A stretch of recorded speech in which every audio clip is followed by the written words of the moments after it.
मैं प्रचार कर रहा हूं 55 वर्षों से, या उससे भी ज्यादा शायद। और एक बोझ जो परमेश्वर ने मुझे दिया है वो है लोगों को धोखे से बचाना, उनको बाइबल दिखाकर ये देखो ये वचन, देखो ये वचन, और इस प्रकार उनको सुरक्षा करना। सिर्फ परमेश्वर का वचन ही हमें सुरक्षित रखेगा, और प्रभु पवित्र आत्मा के अभिषेक। क्या आप जानते हो एक बात जिसके बारे में मैं बिल्कुल निश्चित हूं, मैंने 60 वर्षों से बाइबल को पढ़ा है, और एक बात जिसके विषय में बिल्कुल सुनिश्चित हूं, ये किताब बाइबल ये परमेश्वर का वचन है। जब मैंने अपने मसीह जीवन की शुरुआत की, कैसे मैं जान सकता था? आज मैं कह सकता हूं परमेश्वर का वचन है, क्योंकि उसने मेरे जीवन को बदल दिया। मैंने अपने जीवन में इसको साबित किया है कि वो परमेश्वर का वचन है। अलग अलग परिस्थितियों में मैंने यहाँ एक जवाब पाया है। मैं आपको कई उदाहरण दे सकता हूं जहां परमेश्वर के वचन से मैंने एक स्पष्ट उत्तर को पाया सारे कठिन परिस्थितियों में। पर जब मैंने अपने मसीह जीवन को शुरुआत की 61 वर्षों पहले, मैं नहीं जानता था, मेरे पास कोई अनुभव नहीं था। फिर मैंने शुरुआत कैसे की बाइबल परमेश्वर का वचन है इस पर विश्वास करने की? जब कभी मैं सचमुच ईश्वरीय व्यक्ति को मिलता था, मैं आपको बताता हूँ बहुत ही कम सच्ची ईश्वरीय लोगों को मैं मिला हूँ अपने जीवन में। कुछ दिखते हैं ईश्वरीय, पर जब आप उनके नज़दीक जाते हो आप पाते हो कि ये घमंडी है, थोड़े घमंडी है, या थोड़े हठी है, वो नम्र नहीं है, वो सब लोगों को मूल्य नहीं देते, वो कुछ एक श्रेणी के लोगों को ही मूल्य देते, या वो पैसे से प्रेम करते, या वो विश्वास योग्य नहीं है यौन के क्षेत्र में, या ऐसा कुछ। मैं बहुत कम ईश्वरीय लोगों से मिला मेरे जीवन में, जिनके विषय में मैं उनको देखकर कह सकता था ये परमेश्वर का जन है। और अगर आप ऐसे 2 या 3 को भी मिले हो तो आप बहुत ज़्यादा आशीषित हो, क्योंकि ज़्यादा नहीं है ऐसे लोग। पर एक बात जो मैंने पाया उन कम ईश्वरीय लोगों में जिनको मैं मिला जब मैं बहुत जवान था, 2 बातें जो मेरे लिए बाहर मुझे दिखी उनके विषय में, सारे ईश्वरीय लोगों के विषय में। वो सब विश्वास करते थे, पहली बात कि बाइबल परमेश्वर का वचन है, और दूसरा वे सब विश्वास करते थे पवित्र आत्मा से भरने में, और उनके पास एक अनुभव था पवित्र आत्मा से भरने का। ये 2 बातें मैं उसके पीछे भागने लगा। प्रभु मैं पवित्र आत्मा से भरना चाहता हूं, एक दिन नहीं, हमेशा सर्वदा मैं परमेश्वर के वचन पर भरोसा करना चाहता हूं। उस प्रकार हम धोखा से बचते हैं। और मैं कुछ और कहना चाहता हूं, भविष्यवाणी की दान छोड़कर दूसरा कुछ लोग कहते हैं हमें चंगाई का दान है, कुछ लोग दावा करते हैं।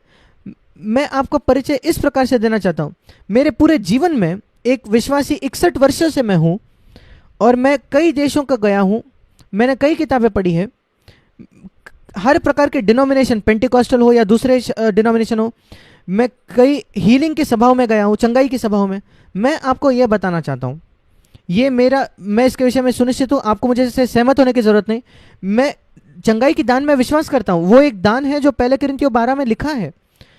भविष्यवाणी का दान, सिखाने का दान, चंगाई का दान, चमत्कारों का दान, सारी पहला कुरिन्थियों 12 में, मैं उनमें से हर एक में विश्वास करता हूँ। अन्य भाषा का दान, अन्य भाषा का समझाने का दान। मेरे पास चंगाई का दान नहीं है।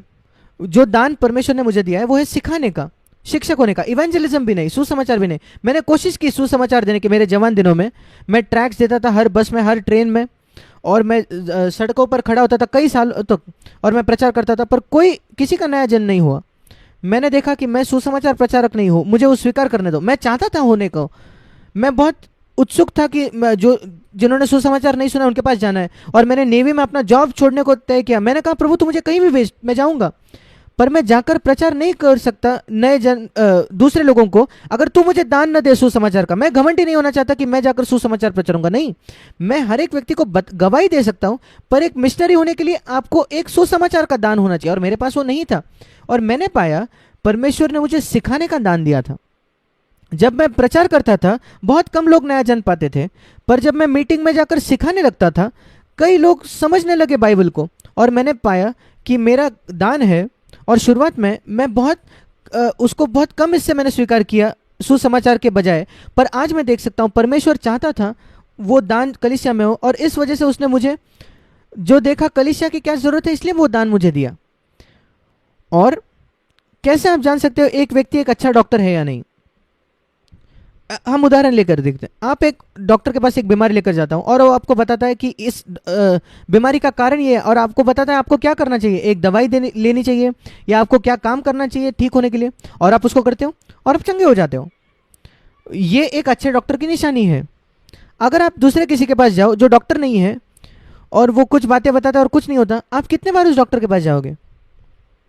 या एक बार गलती से कुछ काम कर जाता है? नहीं, एक अच्छा डॉक्टर वो आपको बिल्कुल सही से तरीके से बताएगा। वो अगर नहीं जानता वो कहेगा नहीं मैं नहीं जानता, और उनके फल से आप जानोगे। यीशु मसीह ने भी कहा। मैं कहता हूँ कैसे मैं जान सकता हूँ कि मैं एक इवेंजलिस्ट नहीं था, सुसमाचार वाला नहीं था। मैंने प्रचार किया सुसमाचार का, पर किसी का भी नया जन्म नहीं होता था, बहुत कम लोगों का। पर जब मैं सिखाने लगा, मैं देखने लगा, लोग मेरे पास आकर कहते थे भाई जैक, मैं कभी उस वचन को नहीं समझता था जब तक आपने मुझे नहीं बताया। मेरे लिए स्पष्ट हो गया, मैंने इतने बार इसको पढ़ा था। और फिर मैंने पाया धीरे धीरे, एक या दो नहीं, सब लोग उस रूम में थे, कमरे में, वो आशीषित हो जाते थे मेरे सिखाने से। मैंने पाया कि मेरा दान है, मेरे पास चंगाई का दान नहीं था। मैंने बहुत बीमारों के लिए प्रार्थना की, क्योंकि बाइबल बताती है याकूब 5 में कि बीमारों पर हाथ रखो, प्राचीनों को, अगुओं को प्रार्थना करनी है बीमारों के लिए। और मैं प्रार्थना करता था। मैं कोई बड़ी बातों के लिए प्रार्थना नहीं करता, गंभीर बीमारियों के लिए, पर अगर कोई एक खांसी या जुकाम या बुखार के लिए आता है, मैं उनके लिए प्रार्थना करता हूँ। और बहुत छोटी मात्रा में मैंने देखा है, कभी कभार कोई व्यक्ति चंगा होता है प्रार्थना के उत्तर में। 100 लोगों में एक व्यक्ति। हाँ, मैं चंगाई में विश्वास रखता हूँ। मैं हमेशा बीमारों के लिए प्रार्थना करता था। जब कभी मेरे बच्चे बीमार थे घर में, जब वो थे छोटे थे, मैं उनके ऊपर हाथ रखता था। और मैं सारे माता पिता को प्रोत्साहन करता हूँ ये करने के लिए, उन पर हाथ रखकर यीशु मसीह के नाम से। उनको छोटी जुकाम या फीवर भी हो, प्रार्थना करो यीशु के नाम से और वो चंगे हो जाएंगे। पर मेरे पास चंगाई का दान नहीं है। और मैं जानता हूँ, क्योंकि हर व्यक्ति जिस पर मैं हाथ रखता हूँ वो चंगा नहीं होता। अगर 100 में से एक व्यक्ति चंगा होता है तो मेरे पास चंगाई का दान नहीं है। मैं आपको एक उदाहरण देना चाहता हूँ। अगर मैं 100 लोगों को प्रचार करता हूँ और उसमें से 99% कहते हैं कि भाई जैक मैं कुछ भी नहीं समझा आपने क्या कहा उसको, और एक व्यक्ति कहता है हाँ मैं समझ गया, मैं बिल्कुल सुनिश्चित हो सकता हूँ कि मेरे पास सिखाने का दान नहीं है, क्योंकि 99 लोग नहीं समझे मैंने क्या कहा। वो आप कैसे जान सकते हो किसी व्यक्ति के पास चंगाई का दान है या नहीं? जब वो प्रार्थना करता है किसी के लिए, वो चंगा ही पाते हैं। ये नहीं कि 100 में से एक चंगा होता है। मैं इन हीलिंग मीटिंग्स में गया हूं, चंगाई की सभा, जहां 10,000 में से एक चंगा होता है। ये क्या है? ये उस व्यक्ति के विश्वास की वजह से। ये नहीं कि वो व्यक्ति के पास चंगाई का ज्ञान था। और मैं चंगाई के दान में विश्वास करता हूं। मैं आपको मेरी गवाही देना चाहता हूं। मेरे जीवन काल में मैं कभी नहीं मिला हूं इकलौते व्यक्ति के साथ जिसके पास चंगाई का दान हो। और मैं कभी एक व्यक्ति के बारे में सुना भी नहीं है जिसके पास दान था। जब कभी उन्होंने किसी के लिए प्रार्थना की वो चंगे हुए। वह यीशु मसीह के साथ ऐसा था। एक बार जब कोई व्यक्ति उससे कहने लगा यीशु मसीह मैं पूरी तरीके से चंगा नहीं हुआ हूं, मुझे लगता है मनुष्य पेड़ों की तरह दिख रहे हैं, वो चल रहे हैं, आप उसको मरकुस में पढ़ते हो। यीशु ने कहा ठीक है मैं तुम्हारे लिए फिर एक बार प्रार्थना करूंगा। क्या आप जानते हो कुछ झूठे चंगाई वालों ने क्या किया? वो प्रार्थना करके कहते, अगर वो चंगा नहीं होते वो कहते नहीं नहीं नहीं, अंगीकार करो कि तुम चंगे हो गए हो, ये कहो कि हाँ मैं चंगा हो गया, फिर आप चंगाई पाओगे। ये धोखा है, वो झूठ कहना है। आप कैसे कह सकते हो आप चंगा हो गए हो जब आप चंगे हुए ही नहीं हो? जब वो व्यक्ति ने यीशु को कहा कि मैं स्पष्टता से नहीं देख पाता हूं, मुझे मनुष्य पेड़ की तरह दिखाई पड़ते हैं, यीशु मसीह ने ये नहीं कहा नहीं नहीं नहीं अंगीकार करो कि आप चंगे हो गए हो। नहीं, वो कहा ठीक है ईमानदार होना, आप ईमानदार हो जाओ। मैं नहीं चाहता कि आप झूठ कहो, मैं नहीं चाहता कि आप कहो मैं चंगा हूं जब मैं चंगा नहीं हूं। मैं कितना खुश हूं ये सुनकर। और यही फर्क है यीशु मसीह में और आज के चंगा करने वाले में। मैं एक उदाहरण देना चाहता हूं, आप मरकुस 8 में इसको पढ़ते हो। धोखा, ये बहुत बड़ा धोखा हो रहा है मसीह जगत में।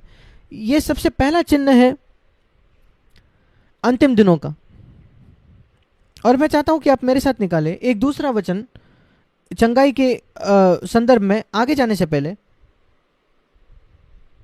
क्या एक परमेश्वर का बच्चा बीमार पड़ सकता है? 2 कुरिन्थियों उसका 12वां अध्याय। यहां मैंने जवाब पाया मेरे प्रश्न का, मेरे अपने जीवन में।